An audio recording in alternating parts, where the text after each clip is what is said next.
The house was silent, except for the faint hum of the refrigerator and the occasional creak of the old wooden floor under my steps. I had walked these hallways 1,000 times, yet tonight, something felt different. My fingers traced the edge of the kitchen counter, worn and chipped from years of use, and I realized how much I had stopped noticing the small details, the moments that once made me feel connected to my life. It was as if I had been living in a fog, moving through the motions without really seeing. My husband, Daniel, was upstairs. I could hear him typing on his laptop, the rhythmic click of keys a background to the emptiness I felt. I sank into the worn armchair, staring at the muted light of the television. Scenes of laughter and family moments played, but they felt like they belonged to someone else. I had learned to mask my discomfort with a smile, nodding along to his stories, pretending that everything was fine, because confronting the truth seemed unbearable. Deep down, though, I knew something was off. There had always been subtle signs, canceled plans, distracted glances, the way he would sometimes avoid eye contact, but I had chosen to ignore them. Ignoring was easier than facing the reality that I had built my life with someone I no longer fully knew. For years, I had blamed myself whenever a thought of discontent arose. Maybe I wasn't attentive enough. Maybe I had failed in ways I couldn't see. I carried the guilt quietly, buried beneath chores, work, and the endless loop of routines. But recently, the weight had grown heavier, settling in my chest like a stone I could no longer lift. I would wake in the middle of the night, staring at the ceiling, my mind racing through conversations, memories, fleeting moments that didn't quite add up. The more I tried to dismiss them, the louder they became. It was on one of these restless nights that I realized I couldn't go on like this. I needed guidance, someone impartial to help me unravel the knots I had tied around my own understanding of my life. That morning, I called the clinic and scheduled an appointment with a therapist I had researched quietly for weeks. Even making the call felt like a small victory. As I hung up, I felt a flicker of something I hadn't felt in a long time, hope. The first session was intimidating. I remember sitting in the soft, neutral-toned office, the faint scent of lavender in the air, my hands clasped tightly in my lap. The therapist, Dr. Evans, smiled gently, her eyes warm but probing, a balance I hadn't anticipated.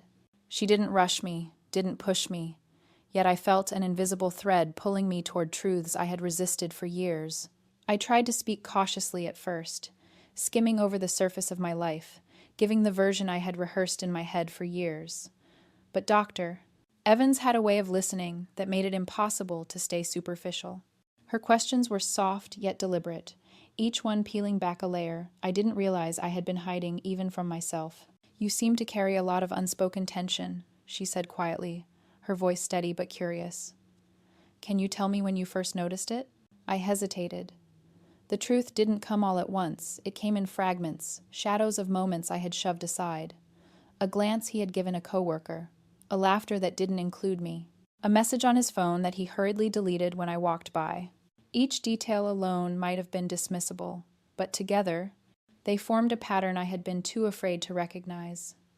As I spoke, my throat tightened, and tears threatened to spill, but I forced them back, afraid of confirming what I had spent years denying. Dr. Evans nodded, letting the silence fill the room after each sentence, giving weight to the words I had long ignored. "Sometimes," she said gently, "it's not just about what's happening between you and your partner. It's also about what you've stopped noticing in yourself." Her words struck deeper than I expected. I had spent so long focused on what I could control, what I thought I should accept, that I had neglected the small signals my own heart was sending me. I realized that the quiet drift I had been feeling wasn't just about him, it was about me, about my own denial, my unwillingness to face uncomfortable truths. By the end of the session, I left the office with a strange mixture of relief and fear. Relief, because I finally acknowledged that I had been ignoring something vital. Fear, because acknowledging it meant I couldn't go back to pretending everything was fine. The drive home was quiet. The city lights blurred as my thoughts spun, each one a question. I had been too afraid to ask myself. Had I loved him blindly? Had I ignored my own needs for far too long? And if so, how much of my life had I given to illusions? That night, I lay awake in the dim light of our bedroom, listening to the soft rhythm of Daniel's breathing, and for the first time in years, I felt the weight of uncertainty. But alongside it, there was a spark, a quiet determination to face what I had ignored, to confront the truth, no matter how painful. I knew this was only the beginning. The next session felt heavier, though I had anticipated it. I walked into Dr. Evans' office carrying a notebook, a pen, and a resolve that had only just begun to form. I had spent the past week observing, quietly, noting small inconsistencies in Daniel's behavior that I had dismissed before. A text that disappeared too quickly, laughter a little too forced, conversations cut short. At first, I questioned my own perceptions, wondering if I was imagining things. But the more I noted, the more undeniable the patterns became. I needed someone to help me untangle them, and Dr. Evans was patient, waiting for me to speak without judgment. "I want to understand why I've ignored the signs for so long," I admitted, voice barely above a whisper.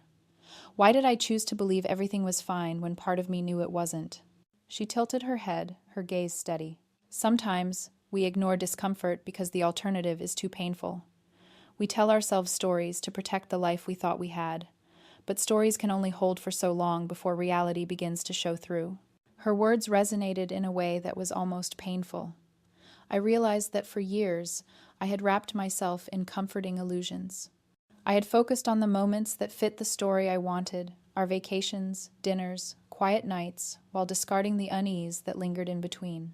Each memory, each skipped detail, was a choice I had made without consciously acknowledging it.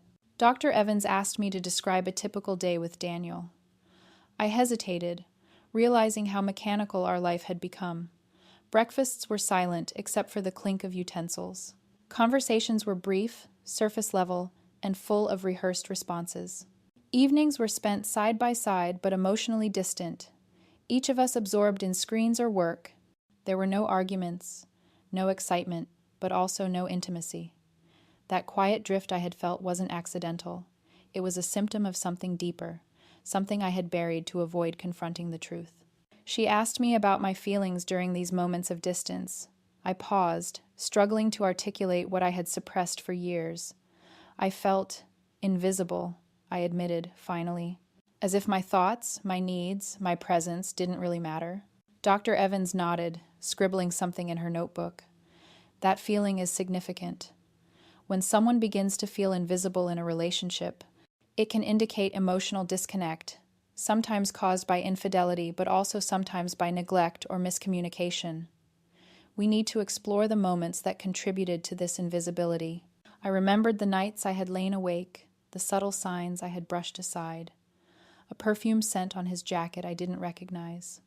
Late nights at the office that seemed excessive.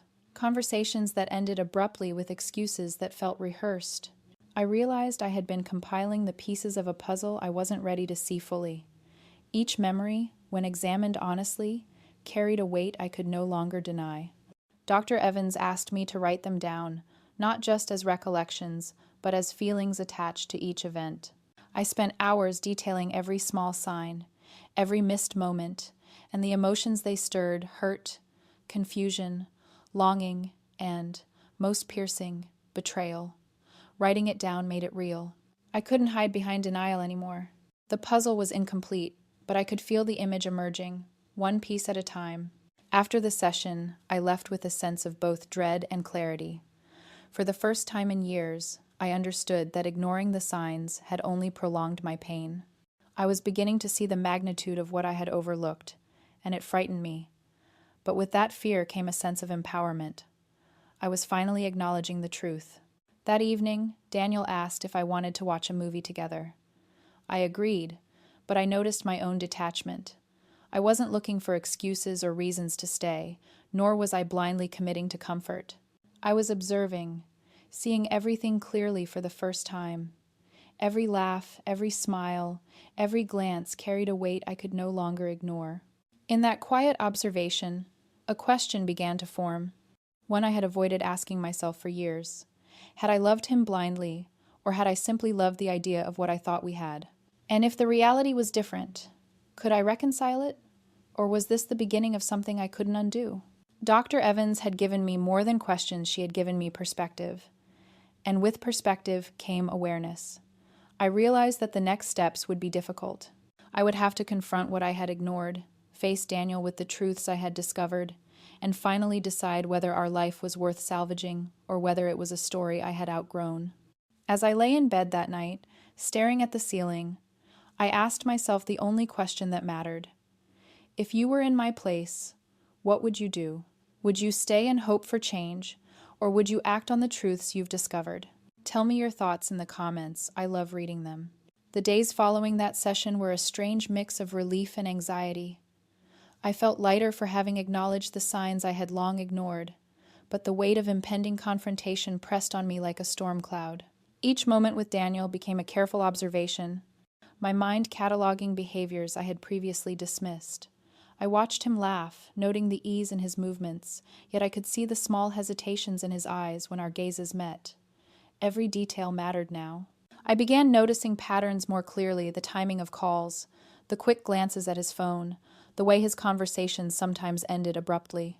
There were things I had always told myself were insignificant, but now, seen in the context of my growing awareness, they screamed contradictions.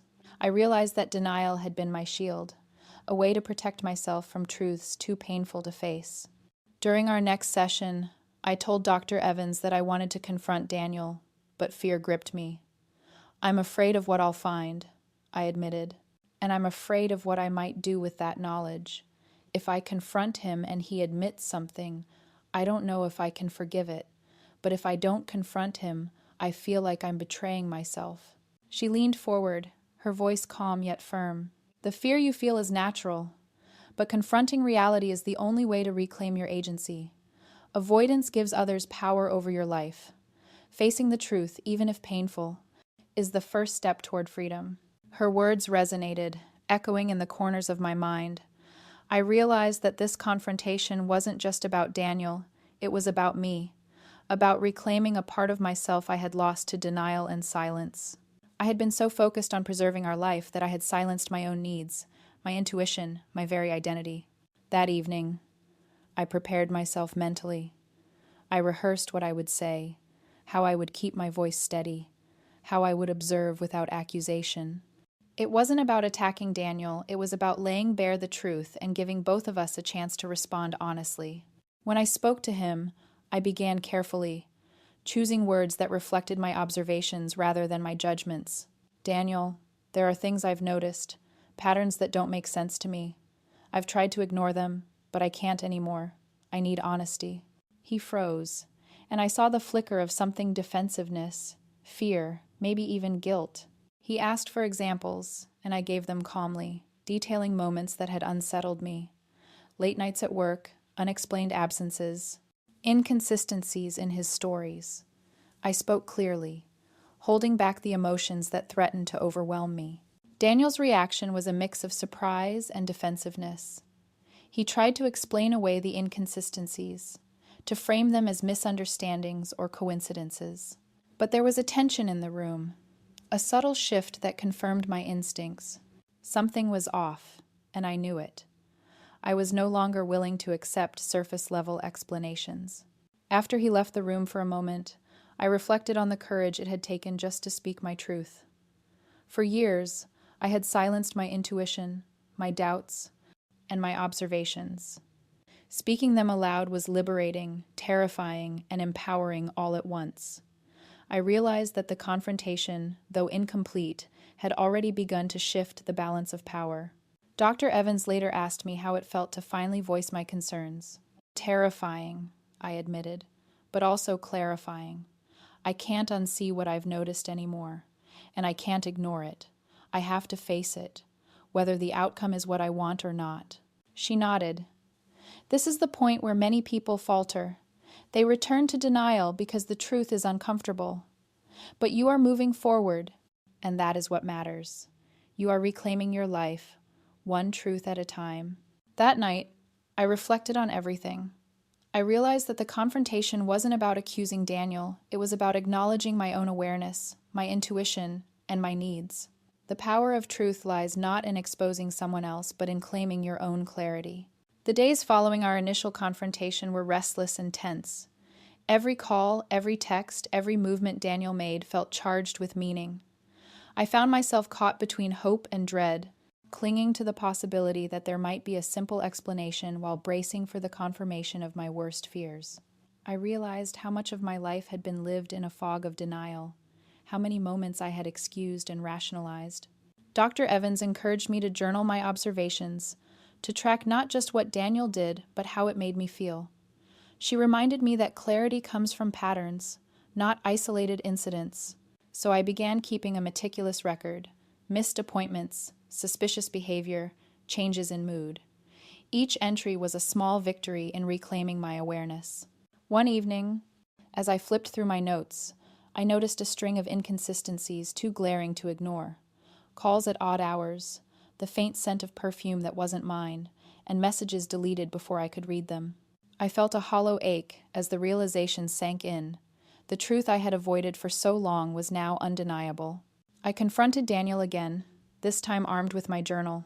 I stayed calm, speaking slowly, letting each observation land without embellishment or accusation. Daniel, I need you to be completely honest with me. These are not isolated incidents. They are patterns. I've tried to ignore them, but I can't anymore. I need the truth. His reaction was a mixture of defensiveness and panic. He stammered, denied, deflected, but the cracks in his composure were too evident to ignore. The truth hovered in the space between us, unspoken yet undeniable. For the first time, I realized that the confrontation wasn't about forcing an admission, it was about recognizing reality and refusing to live in denial any longer. That night, sleepless and restless, I reflected on the journey that had brought me here. Years of ignoring my intuition, of excusing behavior I didn't understand, of silencing my own voice. All of it had led to this moment of clarity. I realized that my therapist had not only helped me identify the signs of infidelity, but had guided me to reclaim my own agency. The next morning, I called Dr. Evans, needing guidance on what to do next. Should I confront him again? Should I leave? I asked, my voice trembling. She paused thoughtfully. You have to act in a way that preserves your integrity and emotional safety. Confrontation is one thing, living with uncertainty is another. Your focus should be on what you need, not what he wants. Truth is liberating, but only if it serves you. Those words resonated deeply. I realized that this was no longer about Daniel's actions, it was about my choices, my boundaries, and my self-respect. The next step had to honor that. Later that week, an unexpected discovery pushed the situation further. I found messages and receipts that confirmed my worst suspicions. The betrayal I had feared was real, concrete, undeniable. I felt a swirl of emotions: anger, hurt, betrayal, but also relief. Finally, I could stop questioning, stop rationalizing, stop pretending. The truth was there, and it could no longer be ignored. Sitting with Dr. Evans, I processed the emotions that flooded me. It's like I've been living half a life, I admitted. And now I finally see the other half. It's painful, but it's real. She nodded. Pain is part of clarity, but clarity is the only foundation on which you can rebuild your life. Denial may have protected you temporarily, but truth will empower you permanently. The days following my discovery felt surreal. Daniel's deception, once a nebulous suspicion, was now a tangible reality I could no longer ignore. The evidence was clear, the betrayal undeniable, and yet the weight of the truth did not immediately translate into action. Instead, I found myself navigating a storm of conflicting emotions: rage, sorrow, confusion, and an unexpected sense of liberation. I scheduled a session with Dr. Evans, desperate to process the avalanche of feelings. As I recounted every detail, she listened without judgment, guiding me gently through the emotional labyrinth. You are allowed to feel everything, she reminded me. Betrayal doesn't come with a timeline. Don't rush yourself, but don't stay trapped in indecision either. Her words were a balm and a challenge. I realized that clarity was not just about uncovering the truth, it was about deciding what to do with it. I had spent years placating my own doubts, minimizing my instincts, and excusing behavior I knew was wrong. Now, the responsibility rested entirely on me. That evening, I sat alone in our living room, holding the journal that had been my lifeline. Each entry told a story, chronicled my awareness, and illuminated the choices I had ignored for too long. I thought about the life I wanted: honest, authentic, and free from constant uncertainty, and I knew that maintaining the status quo was no longer an option. I confronted Daniel one final time, this time with a different mindset. I was not seeking apologies or explanations. I was asserting my boundaries and reclaiming my dignity. "Daniel," I said calmly, "I know the truth now. I've documented everything, and I understand the pattern. This isn't about punishment. It's about what I deserve." He reacted with shock, defensiveness, and then desperation. For a moment, I felt a flicker of doubt. What if I was overreacting? But then I remembered all the signs I had ignored, all the sleepless nights, all the uneasy feelings that I had brushed aside. The truth had been there all along, and I could no longer deny it. I told him that I needed time and space to consider the future of our relationship. I needed clarity, not chaos. The conversation ended without resolution, but I felt a sense of empowerment I hadn't known in years. For the first time, I was making decisions not out of fear, obligation, or hope for change, but out of self-respect. Over the following weeks, I focused on myself. Therapy sessions became a sanctuary where I explored my identity, my boundaries, and my capacity for forgiveness. I journaled, meditated, and reconnected with parts of myself I had neglected for years. I realized that infidelity wasn't just a betrayal of trust, it was an opportunity to confront my own patterns of denial and complacency. Friends and family noticed the shift. I was calmer, more assertive, and more present. I wasn't seeking validation from Daniel anymore. My focus was on rebuilding my sense of self. The betrayal, while painful, had ignited a journey of personal growth I hadn't anticipated. One evening, reflecting on the past months, I asked myself the question Dr. Evans had posed early on. What do you truly want? The answer was clear: honesty, respect, and a life lived fully awake. I realized that no relationship, no matter how long or deep, could replace my own clarity and peace of mind. And so I reached a turning point. I made a choice, not one rooted in revenge or resentment, but one grounded in integrity and self-preservation.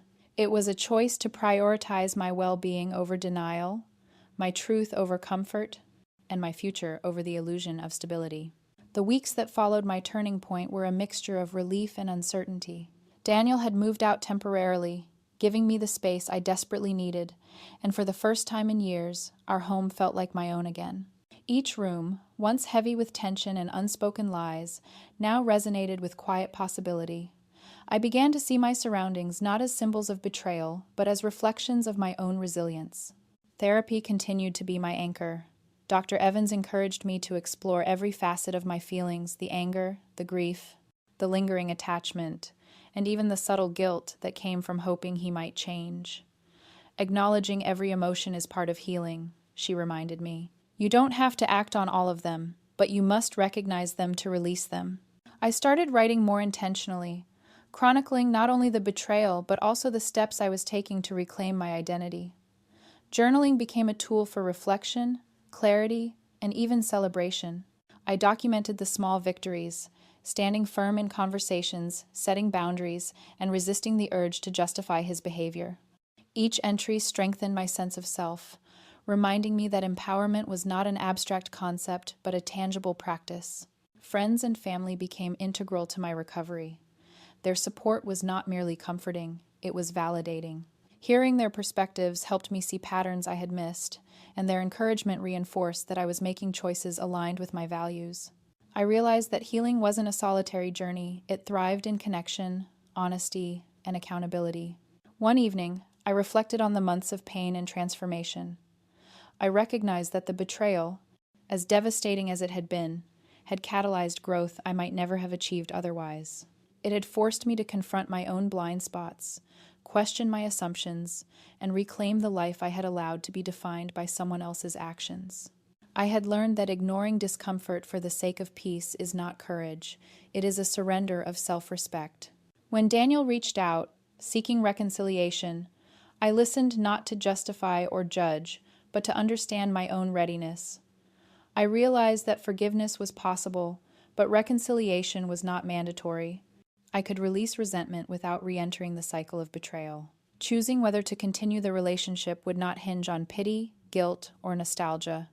It would be rooted in clarity, honesty, and mutual respect. Ultimately, I chose to step forward with my life, independent of his decisions. I set boundaries, reinforced by the work I had done in therapy, and embraced the freedom that came with self-awareness. Each day became a practice in conscious living, honoring my emotions, asserting my needs, and protecting my peace. The fear that had once dominated my thoughts began to fade, replaced by a quiet confidence in my ability to navigate life on my terms. As I reflected on the journey, I understood a fundamental truth. Betrayal exposes the cracks in our relationships, but it also reveals the strength within ourselves. I had spent years suppressing intuition, tolerating discomfort, and deferring my needs. Now, I was choosing presence, awareness, and integrity. I had transformed grief into insight, confusion into clarity, and heartbreak into empowerment. The experience left me with a message I hope resonates with others. Your well-being must come first. Trust your instincts, honor your emotions, and do not allow denial to dictate your life. Healing is possible, even when the path is painful, and growth often emerges from the ashes of betrayal. So, if you were in my place, what would you do? Would you confront, forgive, or walk away? Tell me in the comments. I love to read your thoughts. Your perspective may offer insight not just for me, but for everyone navigating a journey of betrayal, healing, and self-discovery. In the end, I emerged stronger, wiser, and more attuned to my own worth. Infidelity had shattered illusions, but it had also illuminated my capacity for courage, resilience, and self-love. I had learned that the truth, no matter how painful, is a gift. And with that gift, I reclaimed not just my life, but my future.